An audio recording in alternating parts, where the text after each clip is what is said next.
Et si les cartes dressées, il y a 500 ans, représentaient le monde avec une précision que nous n'avons atteinte qu'après l'envoi de satellites dans l'espace? Graham Hancock alerte depuis des années sur le fait que ces cartes ne sont pas le fruit du hasard.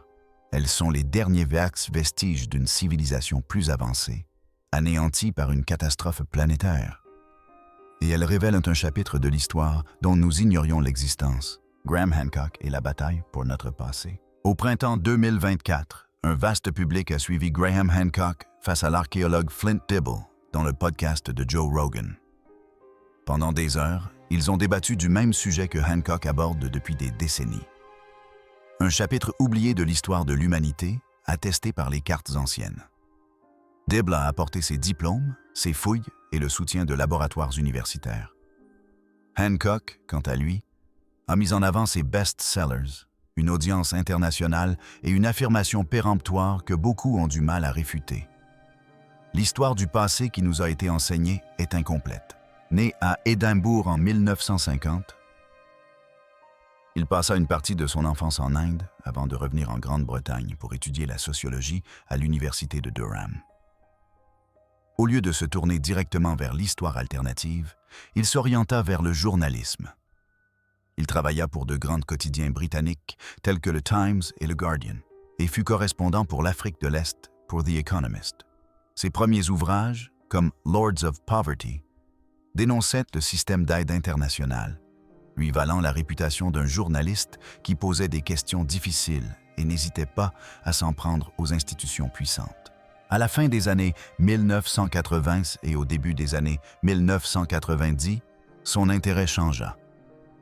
Hancock se passionna pour les récits religieux anciens et l'idée qu'un élément crucial avait été perdu dans un passé lointain. Il partit à la recherche de l'Arche d'Alliance en Éthiopie, visita des sites de temples et se plongea dans les mythes.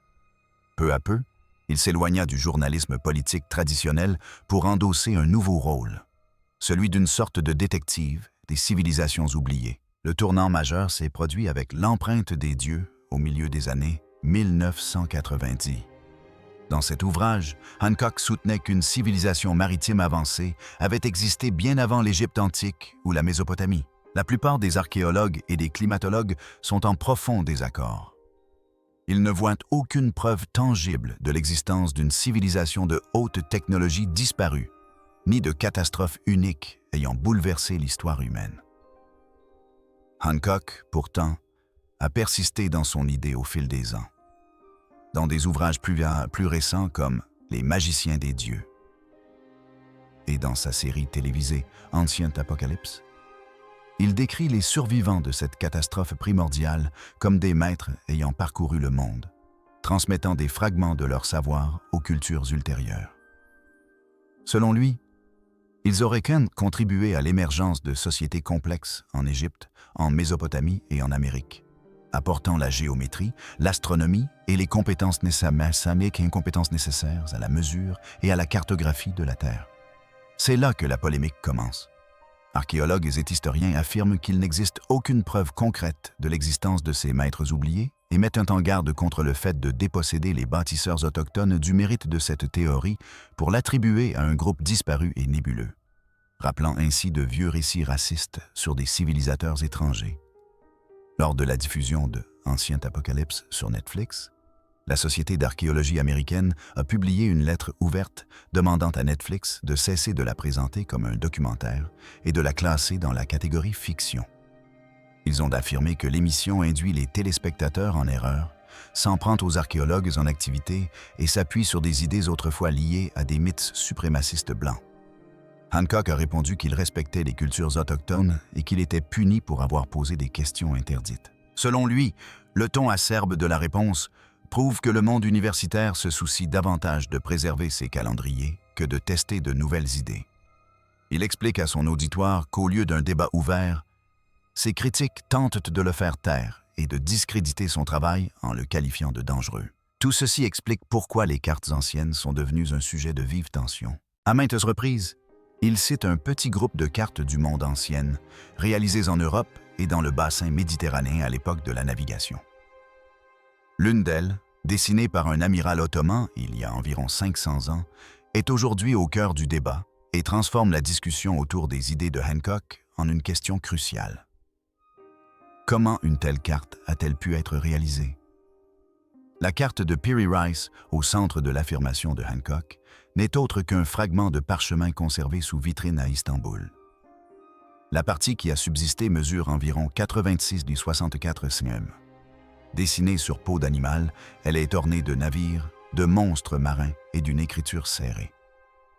Datée de 1513 et signée par un officier de la marine ottomane nommé Piri Reis, elle ne représente plus qu'un tiers environ de la carte du monde originale. Mais même ce fragment, qui a survécu jusqu'à nous, a suscité des controverses pendant près d'un siècle.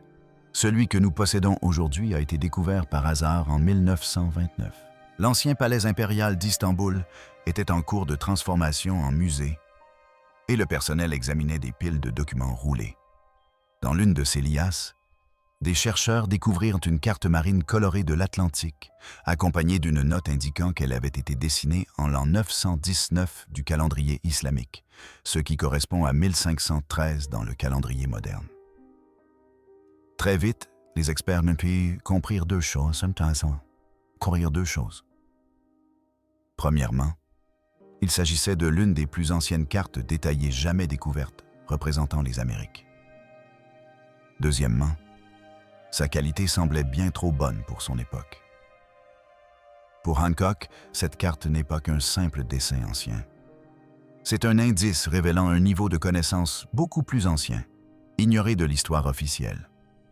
Pour comprendre l'intérêt que porte Hancock à cette carte, il faut s'intéresser à la véritable histoire de Piri Reis. Piri Reis naquit vers 1470 dans l'Empire ottoman. Son oncle, Kamal Reis, était un corsaire renommé, devenu plus tard commandant de la marine.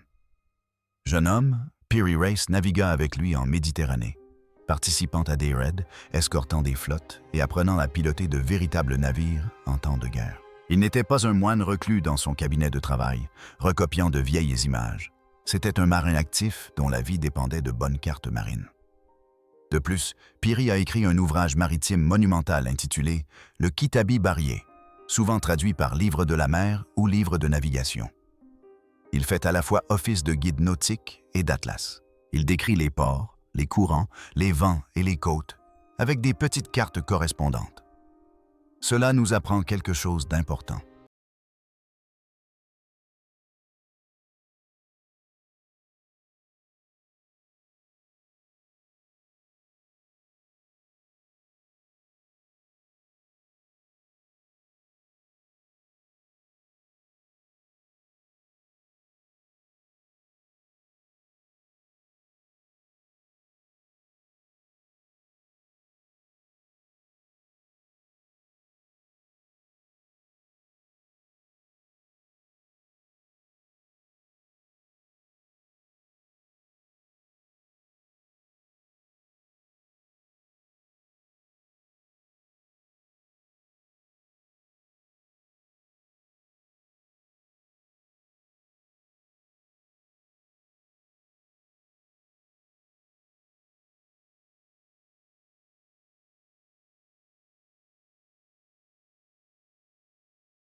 Hancock aime à le souligner.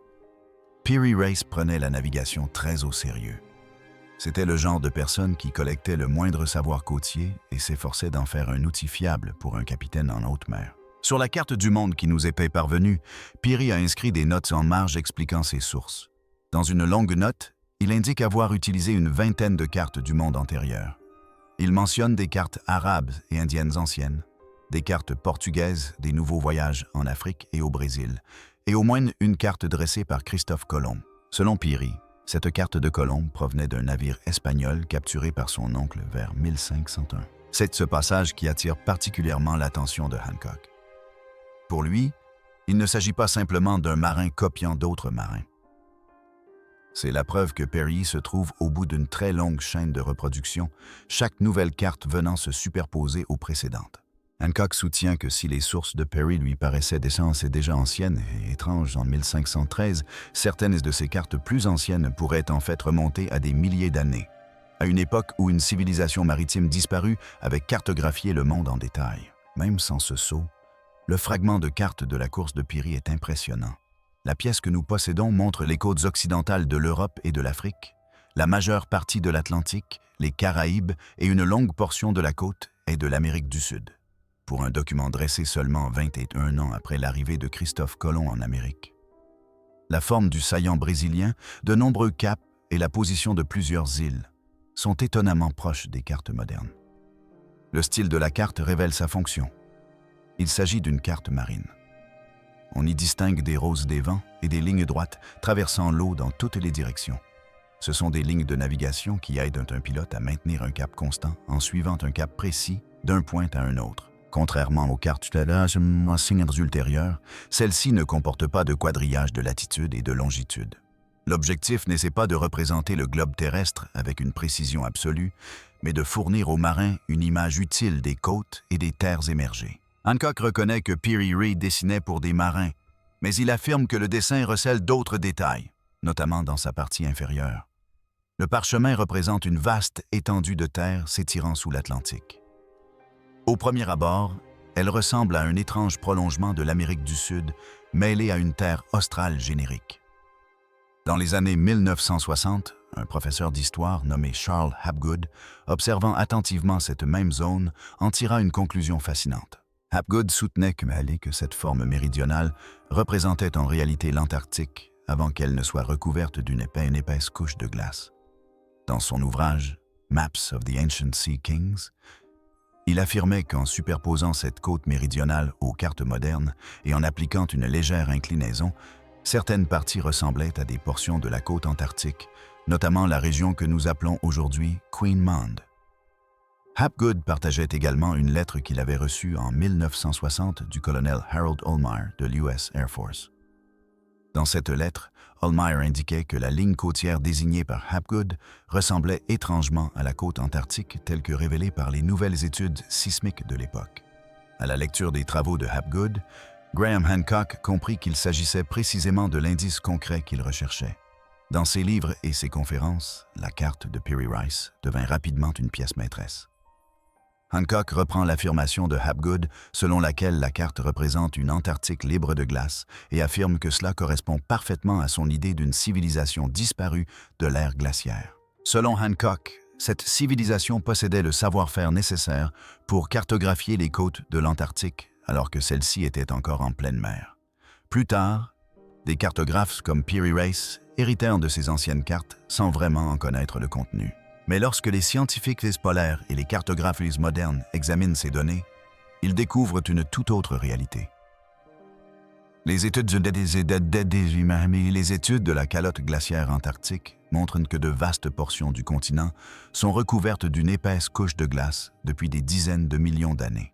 Les travaux menés sur les carottes de roche et les modèles climatiques suggèrent que la glace permanente a commencé à se former il y a environ 34 millions d'années. Certains paysages enfouis sous la glace actuelle, comme d'anciens réseaux fluviaux en Antarctique orientale, sont restés cachés entre 80 et 34 millions d'années. Cette échelle de temps est cruciale. Notre espèce n'existe que depuis quelques centaines de milliers d'années. Même les plus anciens outils de pierre, largement reconnus comme ayant été fabriqués par nos ancêtres, datant de quelques millions d'années, et non de dizaines de millions. Rien ne prouve que des êtres humains, ou des espèces semblables, aient navigué dans une Antarctique libre de glace pour effectuer des relevés côtiers alors que ces plaines alluviales enfouies affleuraient encore. D'un point de vue scientifique, l'Antarctique est inaccessible à l'exploration depuis au moins 12 ans. Il était déjà recouvert d'une épaisse couche de glace bien avant cela. Les cartographes et historiens professionnels remettent également en question cette interprétation de l'Antarctique sous un angle différent. Gregory McIntosh, auteur d'une étude détaillée de la carte de la course de Peary, souligne que les terres australes représentées sur le parchemin correspondent à une conception courante de la cartographie de la Renaissance, appelée Terra Australis, un immense continent austral imaginaire que les cartographes ajoutaient pour équilibrer les terres connues au nord. Selon lui, la côte sud et cette île est principalement une Amérique du Sud étirée et déformée, rattachée à ces terres australes imaginaires, et non une représentation fidèle du littoral antarctique. McIntosh et d'autres chercheurs notent également que si certaines parties de la carte de la course de Peary semblent correctes, d'autres sont manifestement erronées. Certaines îles sont mal placées. Les proportions sont incorrectes. Le quadrillage des lignes de navigation, pourtant très utile aux pilotes, tend également à courber et à déformer les côtes lorsqu'on superpose cette ancienne carte à un globe terrestre. Une fois ces distorsions inhérentes comprises, la correspondance avec l'Antarctique devient beaucoup moins plausible. Hancock réfute cette explication. Pour lui, ces erreurs ne remettent pas en cause l'idée principale. Il revient sans cesse sur deux points: l'ancienneté de la carte et la pertinence de certaines correspondances le long de l'Atlantique.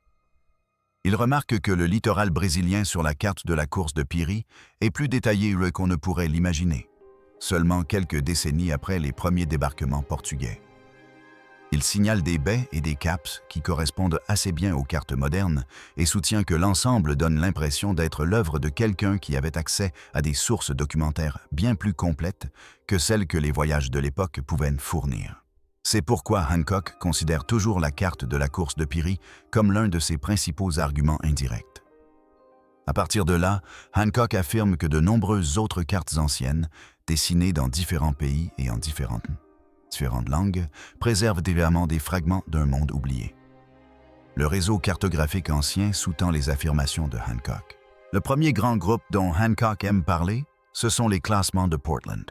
Il s'agit de cartes marines fonctionnelles apparues en Méditerranée vers la fin du XIIIe et le XIVe siècle. Elles représentent les côtes, les ports et les routes maritimes avec une précision étonnante, grâce à un réseau de lignes droites qui les traversent comme une toile d'araignée. Ces lignes, appelées lignes de boussole, indiquent les directions à suivre. Le plus surprenant est la tataniasté et la netteté avec laquelle les côtes apparaissent avant déjà sur les plus anciens exemplaires sont conservés. Des historiens comme Tony Campbell affirment que le affirme que la Méditerranée est représentée avec une telle précision sur ces cartes anciennes que les cartographes n'ont guère cherché à l'améliorer pendant des siècles. Les chercheurs débattent encore de la rapidité avec laquelle des cartes aussi précises ont pu apparaître. Selon certains, les capitaines BD médiévaux ont passé des générations à explorer chaque crique et baie utilisant le compas magnétique et ont progressivement transformé toute cette expérience en cartes. D'autres chercheurs soulignent qu'on n'observe pas vraiment d'accumulation de cartes imprécises ou grossières avant les premières cartes de qualité. Le portail et les cartes apparaissant déjà très aboutis. Pour Hancock, c'est ce changement de perspective qui est intéressant. Il suggère que les cartographes médiévaux ont peut-être copié des parties de relevés côtiers beaucoup plus anciens sans vraiment savoir comment ces premiers relevés avaient été effectués. La grande innovation de Mercator ne résidait pas seulement dans la représentation du monde, mais aussi dans la manière dont il l'a dessiné. Il créa un quadrillage où les axes nord-sud et est-ouest sont rectilignes et se croisent à angle droit, et où les routes des maritimes apparaissent comme des lignes droites. Cela rendit sa carte extrêmement utile aux marins. Dans ses notes, Mercator indiqua ouvertement s'être appuyé sur de nombreuses sources, d'anciennes cartes du monde, ses propres globes et, surtout, de nouvelles cartes marines dressées par des capitaines portugais et espagnols, dans le style des cartes à portail. Au XVIIIe siècle, le géographe royal français Philippe Bache a poussé plus loin encore l'idée d'un continent austral. Dans son Déral, il a dessiné une terre australe imaginaire, divisée par des mers intérieures et des détroits. Bache ne disposait pas de données topographiques sur l'hémisphère sud. Il s'est donc appuyé sur les quelques rapports de navires ayant navigué dans les hautes eaux australes et a complété le reste par des conjectures éclairées, en se basant sur des conceptions de la disposition des continents et des océans sur un globe terrestre équilibré. Les historiens modernes considèrent ces cartes comme des tâches, exemples d'une audacieuse imagination scientifique. Hancock, à la suite d'auteurs comme Charles Hapgood, les perçoit comme de vagues contours d'anciens relevés topographiques, estompés et déformés par la copie. Pour comprendre comment l'information a pu circuler à travers les siècles, Hancock s'intéresse longuement aux anciens centres du savoir, notamment à la bibliothèque d'Alexandrie. Dans la réalité, cette bibliothèque et son institution associée, le Muséon, est un des centres de recherche royaux situés à Alexandrie, en Égypte. Ils rassemblèrent des dizaines de milliers de rouleaux provenant du monde entier, notamment des récits de voyage, des cartes de pilotes côtiers et des cartes anciennes. L'une des figures les plus importantes liées à cette bibliothèque fut Ératosthèse, qui en fut le bibliothécaire en chef au IIIe siècle avant Jotsé. Travaillant à Alexandrie, il utilisa des rapports provenant de différentes cités et des notions de géométrie élémentaire pour estimer la circonférence de la Terre. Son estimation était d'environ 25 km, une précision surprenante pour l'époque. Quelques siècles plus tard, un autre érudit, Claude Tully, publia un ouvrage que l'on appelle aujourd'hui sa géographie. Au lieu de dessiner une seule carte, il a répertorié les latitudes et longitudes de milliers de lieux, plus de 6 selon certains décomptes modernes. Cette liste constitue une véritable mine d'informations sur le monde antique. Les cartes originales ont disparu, mais les chercheurs peuvent aujourd'hui utiliser les coordonnées de Ptolemy dans des ordinateurs pour reconstituer sa vision du monde. Son œuvre a survécu grâce à des manuscrits copiés à la main dans le monde byzantin, gréco-inspiré, et a été redécouverte au Moyen Âge par des érudites tels que Maxime Plénus. C'est là que Hancock déclare: « Voyez ce que les historiens sérieux admettent déjà. Personne ne doute que les données géographiques grecques aient survécu pendant plus de 1000 ans grâce à la copie. Plus tard, des éléments de la géographie de Ptolemy furent traduits en arabe au début du monde islamique. Les érudits musulmans ont mêlé ces documents grecs à leurs propres récits de voyage et ont dressé de nouvelles cartes du monde connu. Plusieurs siècles plus tard, les cartographes ottomans et les imprimeurs européens ont exploité ce mélange de données grecques, arabes et issues des nouvelles explorations pour en faire des atlas. Les études modernes sur la cartographie islamique montrent que le savoir circulait librement entre les cultures, au lieu de rester confiné à un seul lieu. Hancock relie cette idée aux cartes dont nous avons parlé précédemment. Il souligne que Piri Reis a déclaré avoir utilisé une vingtaine de cartes anciennes, dont des cartes du monde, pour créer les siennes. Certaines étaient des cartes marines portugaises et arabes. L'une d'elles, précise-t-il, provenait de Christophe Colomb et avait été prise à bord d'un navire espagnol vers 1501. Pour Hancock, c'est l'occasion rêvée. Il soutient que si les cartes de Colomb étaient encore utiles au XVIe siècle, alors des cartes de référence bien plus anciennes auraient pu survivre dans des villes comme Alexandrie, puis passer dans les bibliothèques byzantines et islamiques pour finalement se retrouver sous une forme déformée entre les mains de personnalités telles que Piri Reis, Orante Fine, Mercure et Bache. Il qualifie les cartes qui nous sont parvenues de photocopies d'œuvres réalisées bien avant l'histoire écrite. Mais cette chaîne de copies n'est pas propre aux cartes favorites de Hancock. D'autres cartes étranges ont suscité le même genre de débat quant à leur véritable signification. L'une des plus célèbres est la carte du Vinland. Apparue dans les années 1950, elle semblait être une carte du monde médiéval avec une portion d'Amérique du Nord nommée Vinland, située à l'ouest du Groenland. Pour beaucoup, elle semblait prouver qu'en Europe, quelqu'un avait dessiné les Amériques bien avant Colomb, et que ce savoir avait été préservé discrètement dans une bibliothèque pendant des siècles. Pendant longtemps, les experts ont débattu de son authenticité. Des analyses en laboratoire ont ensuite révélé que l'encre contenait une forme moderne de pigment de titane qui n'existait pas au Moyen Âge. Des études ultérieures, menées en 2021, ont confirmé cette hypothèse et ont clairement établi que la carte du Vinland est un faux moderne dessiné sur un vieux parchemin. Un autre type d'énigme plane sur la carte Xeno et l'île de Friesland. Il joignit à son ouvrage une carte représentant une grande île rectangulaire nommée Fryland, située entre l'Islande et la Grande-Bretagne et parsemée de toponymes à consonance italienne. Des recherches ultérieures ont démontré que Fryland n'a jamais existé. Il s'agissait d'une île fantôme, probablement créée ou exagérée pour embellir ses voyages. Pendant plus d'un siècle, D'autres cartographes ont reproduit Frisan sur leur carte, alors même qu'elle était totalement inexistante. Frisan n'est d'ailleurs pas le seul exemple d'île fantôme. Un autre exemple célèbre est celui de High Brazil, une petite île ronde figurant sur de nombreuses cartes européennes anciennes à l'ouest de l'Irlande. Selon une légende irlandaise, c'était un lieu brumeux et béni, visible seulement de temps à autre. Les cartographes l'ont représenté à maintes reprises, parfois sous la forme d'un cercle net barré d'un trait. Les marins découvrirent plus tard qu'il n'y avait aucune île à cet endroit. Mais le nom a perduré dans les atlas, bien après que le mythe aurait dû s'estomper. Ces îles fantômes illustrent la facilité avec laquelle une erreur ou une légende peut se transformer en une réalité tangible une fois reportée sur une carte. Certaines cartes controversées sont construites à partir de côtes réelles, mais accompagnées d'affirmations audacieuses. Les cartes du DEP, réalisées dans un port français au XVIe siècle, montrent une immense masse terrestre appelée Java L, grand entre l'Indonésie et l'extrême sud.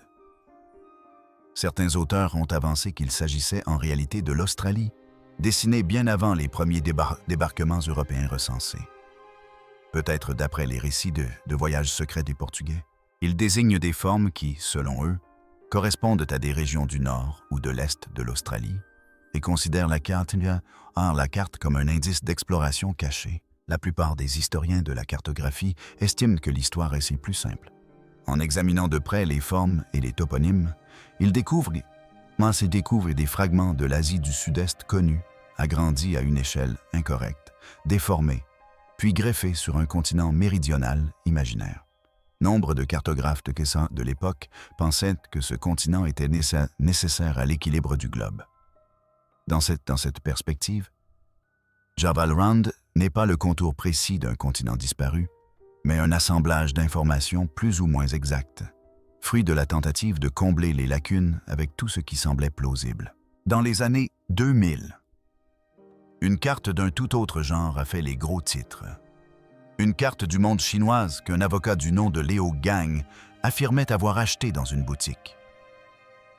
Cette carte est présentée comme une copie du XVIIIe siècle d'une représentation du monde datant de 1418.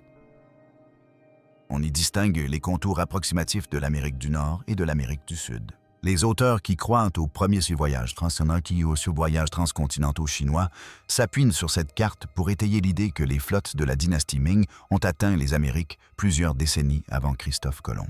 De nombreux experts restent sceptiques. Graphiques et historiens remettent en question l'orthographe, le style du dessin, voire le type de papier, et affirment que les côtes ressemblent davantage aux cartes du monde européennes postérieures qu'à toute source connue du début de l'époque Ming. Certains suggèrent donc que même si le document lui-même est ancien, il pourrait s'agir d'une copie falsifiée ayant intégré des informations plus récentes, puis ayant été antidatée. D'autres pensent qu'il pourrait s'agir d'un simple faux moderne, créé pour coller aux ouvrages populaires sur la découverte chinoise. Quoi qu'il en soit, cela n'a pas modifié la chronologie communément admise de la cartographie des Amériques. Merci d'avoir regardé. Découvrez maintenant d'autres histoires incroyables dans les vidéos qui s'affichent à l'écran.